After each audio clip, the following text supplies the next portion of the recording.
Iran की सेना ने इराक के कुर्दिस्तान में इजरायली खुफिया एजेंसी मोसाद के एक जासूसी सेंटर को निशाना बनाने का दावा किया है।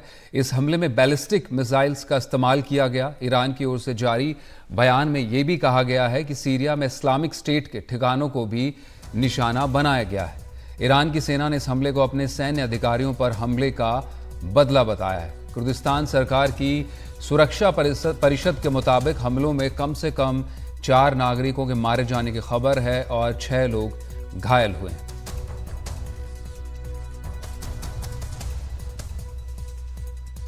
और हमारे साथ इस पर ज्यादा जानकारी के लिए हमारी सहयोगी कादम्बनी हमारे साथ मौजूद हैं। कादम्बनी, बड़ी खबर, अंतर्राष्ट्रीय स्तर पर बैलिस्टिक मिसाइल से हमले हैं, और क्या ज्यादा जानकारी है आपके पास? देखिए, इस वक्त जो खबरें आई हैं, बाकायदा जो आईआरसीजी है, ईरान का रिवोल्यूशनरी गार्ड है, उसने एक स्टेटमेंट जारी करके ये सारी चीजें कही हैं। उन्होंने कहा है कि इजराइल की जो जासूसी एजेंसी है मोसाद, उसका यहाँ पर ठिकाना था और उसको उन्होंने निशाना बनाया है। एरबिल जो है, जो इराक की राजधानी है, वहां के बिल्कुल 40 किलोमीटर डिस्टेंस पे ये हमला हुआ है। एक रेजिडेंशियल नेबरहुड है जहां पर ये हमला हुआ था, और यूएस काउंसुलेट जो वहां पर है उसके बेहद पास भी ये इलाका बताया जाता है। तो वहां पर कम से कम, जो सूत्र बता रहे हैं, कम से कम 10 मिसाइल वहां पर दागे गए हैं आईआरसीजी की तरफ से।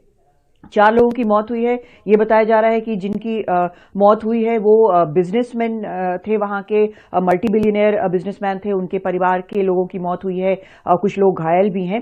लेकिन सिर्फ यही नहीं, यहाँ के अलावा सीरिया में भी हमले किए गए हैं ईरान की तरफ से, उसके बारे में भी बताया गया है। और ये बताया जा रहा है कि आईसिस को निशाना बनाया गया है।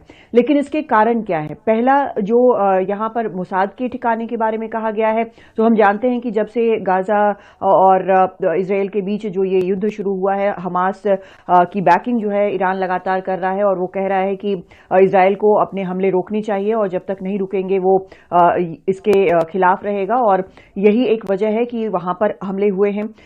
दूसरी तरफ एक जो इनके ब्रिगेडियर थे आईआरसीजी के, जनरल राजी मौसवी, उनकी हत्या हुई थी, उसके खिलाफ उसने बताया है। जो आईसिस के ठिकाने हैं सीरिया में, वहां पर जो हमले की बात कही गई है, आपको याद होगा कि किरमान में जो ईरान का शहर है, वहां पर सुसाइड अटैक हुआ था, जिसकी जिम्मेदारी जो है आईसिस ने ली थी। तो उसके खिलाफ ये ऑपरेशन किया गया। लेकिन ये पहली बार नहीं है कि इस तरह के हमले जो है वो ईरान कर रहा है। पहले भी यूएस बेसेस हों या बाकी जगह पर, वहां पर इस तरह की बातें आती रहती हैं। लेकिन इस बार बिल्कुल साफ तौर पर नाम लेकर कहा गया है। और खतरा ये है असल में कि जब इस तरह के हमले हो रहे हैं, तो ये देखा जा रहा है कि जो इजराइल और हमास का युद्ध है वो किस तरह से इस क्षेत्र में लगातार फैलता जा रहा है। हमने देखा है कि हूती जो विद्रोही हैं वो लाल सी में लगातार हमले कर रहे हैं। उस पर यूएस यूके ने उनके ठिकानों पर हमला किया है। उन्होंने फिर कहा है कि वो हमले यूएस के शिप्स पर जारी रखेंगे, और यूएस के ओनरशिप वाले एक शिप पर अभी कल उन्होंने एक हमला किया है हूती विद्रोहियों ने। दूसरी तरफ नॉर्दर्न इजराइल में भी हमने देखा है किस तरह से जो हिजबुल्लाह है वो हमले कर रहा है। तो एक तरह से धीरे धीरे करके लगता है कि क्षेत्र में जो तनाव है, जो युद्ध है, वो फैलता जा रहा है।